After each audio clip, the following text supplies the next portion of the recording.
अब इससे अगला काम, मस्जिद में दाखिल हो गए तो कहा गया है कि आपने तहियतुल मस्जिद पढ़ने हैं 2, ये पढ़कर आपने बैठना है। अब ये तहियतुल मस्जिद का मकसद क्या है? अभी फ़र्ज़ नमाज शुरू नहीं की, अभी आप जमात के साथ नहीं मिले, उससे पहले 2 नवाफिल आपको कह के पढ़ लें। क्यों? कि जब मस्जिद में दाखिल हुए तो आप ये 2 नवाफिल पढ़ कर अल्लाह से दुआ मांग रहे हैं, या अल्लाह से ये तौफीक मांग रहे हैं कि या अल्लाह इस मस्जिद का हक़ तो नहीं अदा कर सकते, तौफीक अता फरमाई कि इस मस्जिद के हक़ में जो कमी बेशी हो जाए, कोई कमी कोताही रह जाए, या जो ये अभी मैं जमात के साथ फ़राइज़ अदा करूँगा या अज़कार करूँगा, जो भी इबादत करूँगा, या अल्लाह उसको अपने लिए खालिस करने की तौफीक अता फरमाई, और कमी बेशी होगी तो इन 2 नवाफिल की वजह से उसको माफ़ कर दो। ये 2 नवाफिल पढ़ाकर अल्लाह सुब्हानहू व तआला बड़े काम से पहले एक छोटा काम करवाकर हमें उसकी तैयारी करवा रहे हैं, फ़र्ज़ नमाज की। अब आपने तहियतुल मस्जिद भी पढ़ ली है, अब आप नमाज शुरू करनी है, चाहे इसके अलावा भी और नवाफिल पढ़ने हैं, तो क्या है कि आप जब नमाज पढ़ें तो आगे कोई ओढ़ ले लें, चाहे स्तून की ले लें, दीवार की ले लें, आगे कोई सुतरा रख लें। और इतनी ताकीद इसकी कही गई है कि ये नहीं अक्सर लोग वो तीसरी चौथी साफ में नवाफिल पढ़ रहे होते हैं, सुनते पढ़ रहे होते हैं, क्या या कोई दीवार की ओट हो या मस्जिद के स्तून की ओट हो, अगर ये भी नहीं है तो आगे सुतरे रखे, कहीं मसाजिद में अल्हम्दुलिल्लाह रखे होते हैं, वो रख लें। कोई चीज़ आगे रख के आपने नमाज पढ़नी है, आगे से खुला रास्ता नहीं रखना।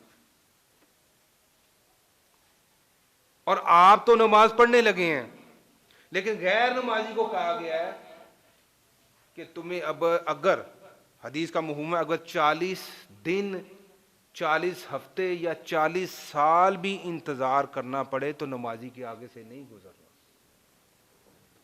ये इतनी ताकीद क्यों की गई है? इसके पीछे क्या हिकमत है? इसके पीछे अल्लाह सुब्हानहू व तआला की ये हिकमत है कि जब आप नमाज शुरू करने लगे हैं, आपने किसी चीज़ की ओढ़ ले ली, चाहे सुतरा रख लिया, दीवार की ले ली, स्तून की ले ली, किसी चीज़ की ओढ़ ले ली है, अब वो जगह ज़ाहिरन तो बंदा वहाँ पर मस्जिद में खड़ा है, लेकिन वो जगह उसकी और अल्लाह सुब्हानहू व तआला के ताल्लुक़ के लिए जगह ख़ास हो गई है। अब वो इस ज़मीन का बाशिंदा नहीं रहा, उसका डायरेक्ट ताल्लुक़ अल्लाह सुब्हानहू व तआला के साथ हो गया, और अल्लाह की रहमतें उतरनी शुरू हो गई हैं। अब उसका और अल्लाह सुब्हानहू व तआला का कनेक्शन जुड़ा हुआ है, तो इस कनेक्शन में बेनमाजी जो है अभी वो नमाज नहीं अदा कर रहा, उसको मना किया कि ये हसार बन गया रहमतों का। अब इसमें बेनमाजी दाखिल होकर उस रहमत के हसार को तोड़ने की कोशिश ना करे, बल्कि कहेगा अगर वो कोई बंदा गुजरे तो उसके साथ लड़ना पड़े नमाज में भी, तो ऐसे उसे रोकने की कोशिश करे, उसको गुजरने नहीं देना, क्योंकि वो जगह खास हो चुकी है जिसमें वो बंदा और अल्लाह सुब्हानहू व तआला का ताल्लुक है। और ताल्लुक ऐसे है कि जैसे वो कहा कि ऐसे नमाज पढ़ रहा है जैसे वो अल्लाह सुब्हानहू व तआला को देख रहा है, अगर ये नहीं तो ऐसे देख रहा है कि अल्लाह सुब्हानहू व तआला उसे देख रहा है। इस तरह का गहरा खुशू खुजू वाला ताल्लुक बना होता है, तो इस दायरे में बाहर वाले बंदे को दाखिल होने की इजाजत नहीं है। अब नमाज शुरू करने लगे हैं, तो फ़र्ज नमाज अगर शुरू होने लगी है तो क्या है, सफ बंदी कर लो। अब सफ बंदी की हिकमत क्या है? हदीस में बड़ी सख्त बात की गई है कि अगर तुम्हारी सफ़ें टेढ़ी होंगी तो अल्लाह सुब्हानहू व तआला तुम्हारे दिल टेढ़े कर देगा। यार एक हमें तो आम सी बात लगती है, ठीक है सफ़ें सीधी करो बस ठीक है, ये इतना अभी नमाज शुरू नहीं हुई, इतनी ताकीद क्यों की गई है कि अगर तुम्हारी सफ़ें टेढ़ी होंगी तो अल्लाह तुम्हारे दिल टेढ़े कर देगा। दिल टेढ़े का मतलब है कि एक दूसरे से नफरत, बुग़्ज़, एक दूसरे का नुकसान चाहना, खैर खाई ना चाहना, एक दूसरे के खिलाफ लड़ाई झगड़ा फसाद। तो आज मुसलमानों में पड़ा नहीं हुआ। बहुत सारी वजूहात में से एक बड़ी वजह यह भी है कि हमारी सफ बंदी नहीं है। हम कहते हैं ना खुसूसन कि यार हमें तो ये हदीस का पता है, हम तो सफ का बड़ा ख्याल रखते हैं, मिलते हैं। सफ बंदी सही तरह है कि एड़ियां पीछे से मिलनी हो। कितने हम लोग हैं जिनकी पीछे से एड़ियां मिली होती हैं, इल्ला माशाल्लाह मुझे नहीं याद पड़ता, कोई भी नहीं। इमाम के पीछे खड़े 3 बंदों की भी एड़ियां नहीं मिली होती। एड़ियां मिलनी है तो आगे से पांव पूरा मिल जाना। किसी का पांव बहुत खुले हुए हैं, किसी के थोड़े खुले हुए हैं, किसी का जनाब अली कंधा किसी का साथ मिलाया नहीं, किसी का सीना आ गया, किसी का सीना पीछे है। साफ मिलाते हुए कई भाइयों के पांव ऐसे टेढ़े हो रहे हैं, वो अपनी तरफ से कोशिश कर रहे हैं मैं साथ वाले भाई के साथ पांव मिलाऊं, और साथ वाला भाई अपने पांव सीधे करके बैठा, उसने टेढ़े किए हुए।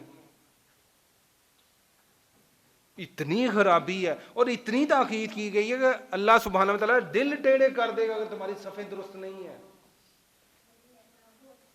ये साफ बंदी सीखने की जरूरत है हमें। एड़ियां मिली हों, पांव मिले हों, कंधे बराबर मिले हों, पांव बराबर ना बहुत ज्यादा खुले हों ना बहुत ज्यादा तंग हों, बिल्कुल सीधा पांव, ऐसे बिल्कुल सीधा पांव होने चाहिए मिलाकर अभी।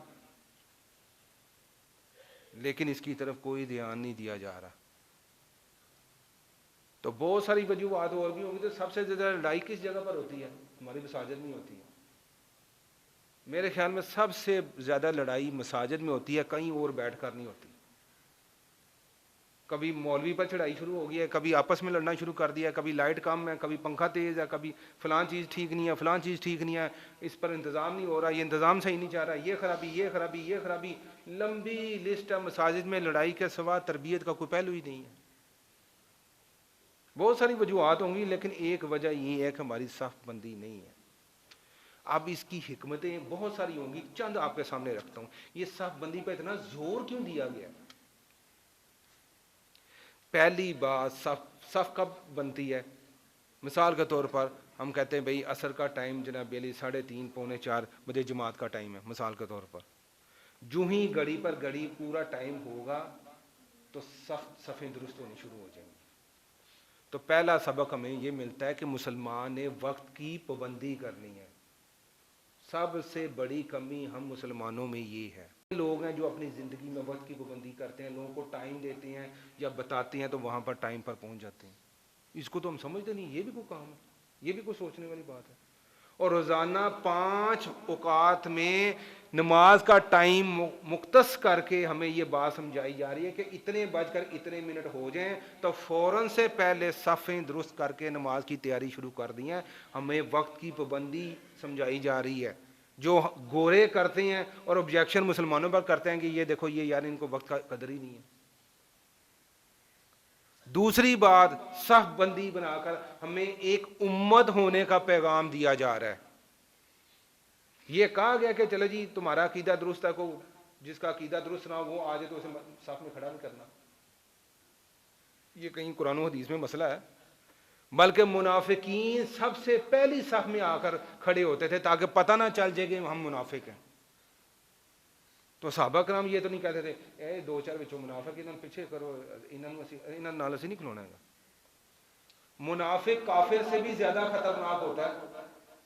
तो काफिर तो कह रहा है ना मैं नहीं मानता, तो मुनाफिक तो कह रहा है हाँ जी अली मैं मानता हूं, अंदर से वो मुनाफिक है, ज्यादा खतरनाक है। तो सहाबा कराम को अगर किसी को पता भी चलेगा यार ये मुनाफिक है तो वो ये तो नहीं कहते इसको पहली साहब में इसको नहीं खड़े होना, इसको पिछली साहब में करो, हमने पहली साहब में खड़े होना। कोई ऐसी तरतीब नहीं थी। आज मुसलमान को चाहे कोई अकीदे की खराबी भी है, कोई मामलात भी हैं, कोई बिदात में पड़े हैं, कोई शिरकिया मामलात में पड़े हैं, तो हम तो उसे कहते हैं हमारी मस्जिद में नहीं आ सकता, पहली साहब में खड़ा होना तो बड़ी दूर की बात है। कोई भाई अकीदे के वाले से बात को सिर्फ समझाने के लिए कोई अहले हदीस भाई हो तो बरेलवियों की मस्जिद में इमाम के पीछे जाकर रफ़ा-ए-ज़ान कर सकता नहीं। और कोई बरेलवी भाई अहले हदीस की मस्जिद इमाम के पीछे खड़ा हो जाए, 2-3 खड़े हो जाएं, तो मेरे ख्याल में मुश्किल ही है कोई ख़त्म हो गए। ये तो हमने एक दूसरे के लिए नफरत और बुग़्ज़ का ये तो उम्मत का पैगाम दे रही है कि भाई खराबियां होंगी, मसाइल होंगे, सारा कुछ होगा, एक दूसरे को अच्छी तरीके से बात समझा देनी है, लेकिन उम्मत बनना है। तुम में तो फरकाबाजी ना आ जाए, तुम में लड़ाई झगड़ा ना आ जाए जिसकी वजह से इसका फायदा कुफार उठाएं और फिर तुम्हें नुकसान, और फिर तुम कहें कुफार तुम्हारा नुकसान कर रहे हैं। पहला टाइम की बंदी, दूसरा उम्मत का पैगाम दिया जा रहा है, तीसरा क्या गया गरीब और अमीर का फर्क खत्म किया जा रहा है। जो हमने बरादरी बनाई है, ऊंची बरादरी है, नीची बरादरी है, ये अमीर है, ये गरीब है, ये बड़ा है, ये छोटा है, ये बड़ी बरादरी, ये छोटी बरादरी है। गरीब और अमीर को इकट्ठा खड़ा कर दिया कि कोई इसमें तफरीक नहीं रखी कि अमीरों की साफ अलहदा है और गरीबों की अलहदा है, या बड़ी बरादरी की साफ अलहदा है, छोटी की अलहदा है।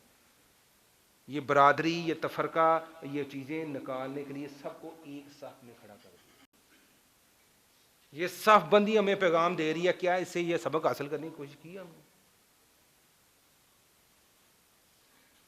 तो उसके बाद एक लाइन में बना दी हमें साफ बंदी। हमें अगला पैगाम क्या दे रही है कि अगर कोई बंदा साफ में आके बैठ गया, चाहे वो गरीब से गरीब तारा इमाम के पीछे आके बैठ गया और पीछे से कोई चौधरी साहब आ गए हैं, तो उसकी ये जरूरत नहीं है, शरीयत इजाजत नहीं देती कि उसको कहे वो चौधरी साहब आगे तो जरा साइड पर इधर बैठ लेने दो। मना फरमाया है, जिसकी जगह है वही बैठेगा, जो आ गया पहले वही बैठेगा, पिछले जितना मर्जी बड़ा बंदा आ जाए वो दूसरी जगह ही बैठेगा, वो उसको उठाकर उसकी जगह पर नहीं बैठ सकता। पैगाम के आज हम मिसाल के तौर पर बात समझाने के लिए बैंकों में बिल जमा करवाने जाएं, कोई और लाइन में लगे हों, कोई और काम लगा हो, तो बारी अभी हमारी ठहर के आए, तो हमारा पैगाम जिसकी बारी है उसको पहले काम करने दो, तुमने उसको क्रॉस करके आगे नहीं जाना, उस पर जुल्म नहीं करना। कभी इस लाइन की पाबंदी जो हम मेरे आगे है उसको हमने क्रॉस नहीं करना, लाइन को नहीं तोड़ना, आपने सफ बंदी को दुरुस्त करना है, उम्मत बनना है, तफरका नहीं करना, वक्त की पाबंदी करनी है। ये सारी चीज़ें सफ बंदी हमें सिखला रही हैं और रोज़ाना हम कर रहे हैं और हमें समझ नहीं आ रही हम कर क्यों रहे हैं।